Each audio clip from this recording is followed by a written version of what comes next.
Hey everybody, my name is Irina, this is Montana, and you're watching original Russian reaction and reviews. Guys, you asked me, you got it. I know you was waiting for such a long time, so I want you right now go on my new Instagram and give me much love as you can. I need it. So support, I need your support right now because you asked me, I made it for you, and I'm super excited, and I'm a little bit scared, you know.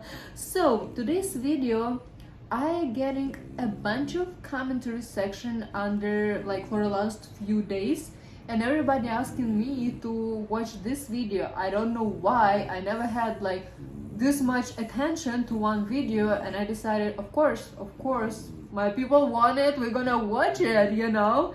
Okay, we're gonna put Montana and we're gonna watch video together. You ready?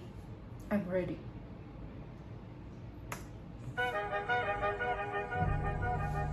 One second. The stars from the bananas you have never heard. Okay.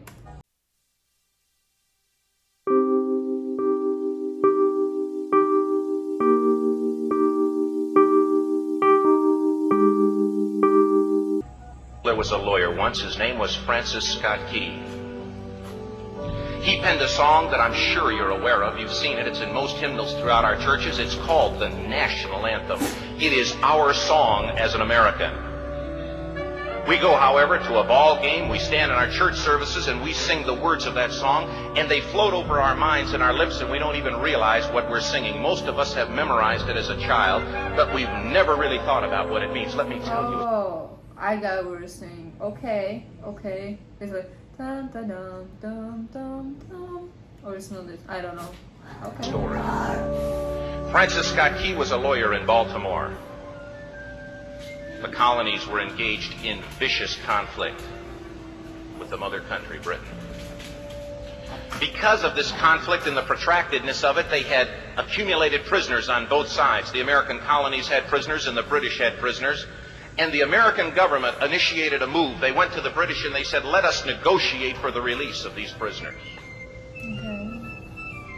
Okay, something historical. First of all, thank you, because you know I love to learn history, especially with you when you're sending something, because you're interested in it, and I'm as much interested in it with you too. You know what I'm saying, right? Okay. They said, we want to send a man out to discuss this with you. They were holding the American prisoners in boats about 1,000 yards offshore. And they said, we want to send a man by the name of Francis. Sorry. Let me put Scott Key. He will come out and negotiate to see if we can make a mutual exchange. On the appointed day in a rowboat, he went out to this boat and he negotiated with the British officials. And they reached a conclusion that men could be exchanged on a one-for-one basis. Francis Scott Key, jubilant with the fact that he'd been successful, went down below in the boats, and what he found was a cargo hold full of humanity, men. Oh, wow. And he said, men, I've got news for you tonight. You're free. He said, tonight I have negotiated successfully your return to the colonies. He said, you'll be taken out of this boat, out of this filth, out of your chains. As he went back up on board to arrange for their passage to the shore, the admiral came and he said, we have a slight problem. He said, we will still honor our commitment to release these men, but it'll be merely academic after tonight. It won't matter. And Francis Scott Key said, what do you mean? He said, well, Mr. Key, he said, tonight we have laid an ultimatum upon the colonies. Your people will either capitulate and lay down the colors of that flag that you think so much of, or you see that fort right over there, Fort Henry? He said, we're going to remove it from the face of the earth. He said, how are you going to do that? He said, if you will, scan the horizon of the sea. And as he looked, he could see hundreds of little dots. And he said, that's the entire British war fleet. He said, all of the gunpowder. What's wrong with people? I mean, I know it's like it's wars all over the place, like all over the world like that. But I feel like you know how sensitive I am, especially if it's something going on not fair. My heart is so heavy. All of the armament is being called upon to demolish that fort. It will be here within striking distance in a matter of about 2.5 hours. He said the war is over. These men would be free anyway. He said, you can't shell that fort. He said, that's a large fort. He said, it's full of women and children. He says, it's predominantly not a military fort. He said, don't worry about it. They said, we've left them a way out. And he said, what's that? He said, do you see that flag way up on the rampart? He said, we have told them that if they will lower that flag, the shelling will stop immediately. And we'll know that they've surrendered, and you'll now be under British rule. Francis Scott Key went down below and told the men what was about to happen. And they said, how many ships? He said, hundreds. The ships got closer. Francis Scott Key went back up on top and he said, men, I'll shout down to you what's going on as we watch. I have the bumps. Like, I don't like this music because I feel something gonna happen. I hope you know this story because it's important. It's important, I guess. As twilight began to fall and as the haze hung over the ocean as it does at sunset, suddenly the British war fleet unleashed. He says the sound was deafening. There were so many guns that there were no reliefs. He said it was absolutely impossible to talk or hear. He said suddenly the sky, although dark, was suddenly lit. And he says from down below, all he could hear the men, the prisoners, saying was, tell us where the flag is. What have they done with the flag? Is the flag still flying over the rampart? Tell us. 1 hour, 2 hours, 3 hours into the shelling. Every time the bomb would explode and it would be close to the flag, they could see the flag in the illuminated red glare of that bomb, and Francis Scott Key would report down to the men below, it's still up. It's not down. The admiral came and he said, your people are insane. He said, what's the matter with them? He said, don't they understand this is an impossible situation?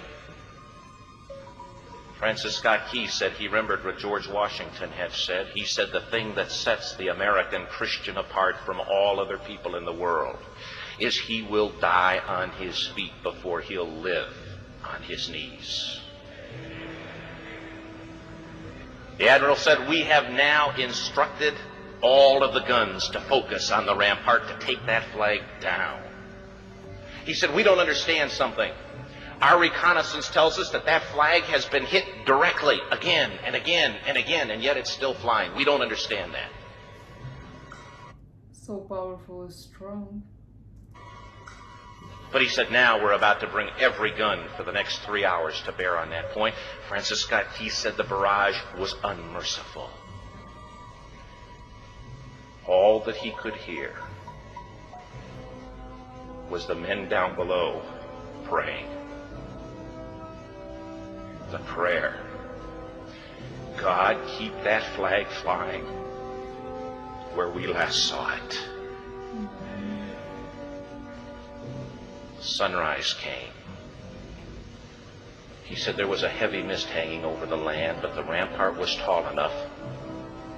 There stood the flag, completely nondescript, in shreds. The flagpole itself was at a crazy angle, but the flag was still at the top. Francis Scott Key went aboard and immediately went into Fort Henry to see what had happened. And what he'd found had happened was that that flagpole and that flag had suffered repetitious direct hits. And when it had fallen,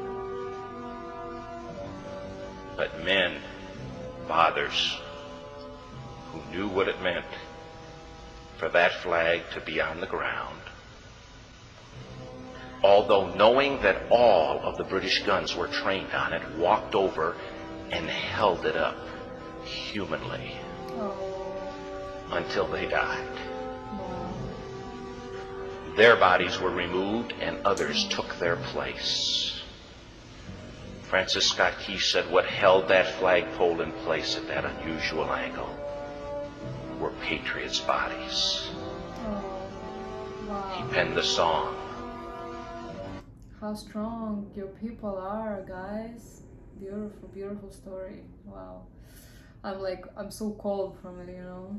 Oh, say can you see by the dawn's early light what so proudly we hailed at the twilight's last gleaming?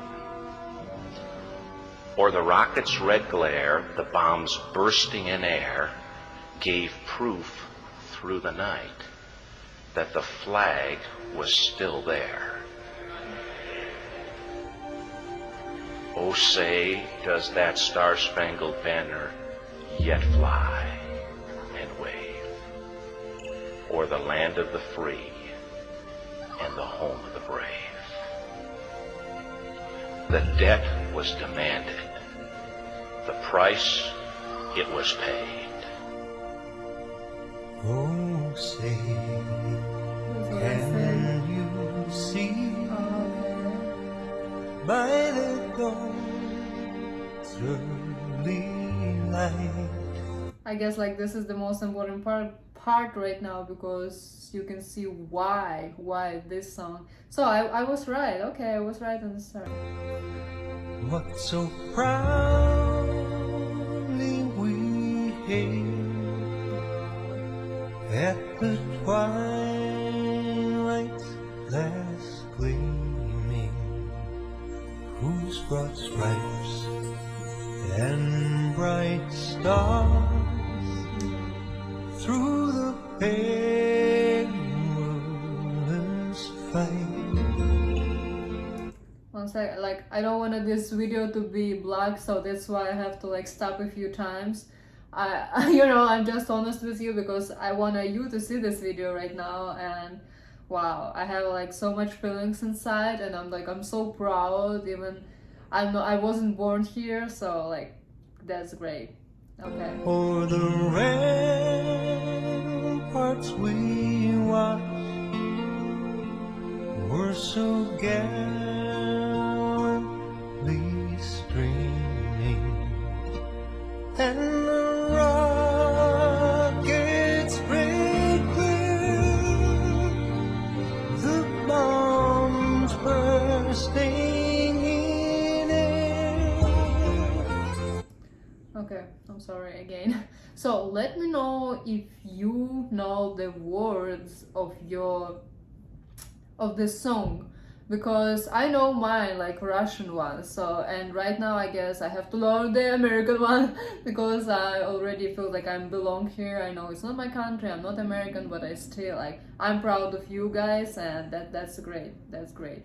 Gave proof through the night that our flag was still there. Oh, say, does that star-spangled banner yet wave o'er the land of the free and the home of the brave? Oh, say, does that star-spangled banner yet wave? Just because I don't want to be blocked. 5 seconds and we continue, okay? O'er the land of the free and the home of the brave.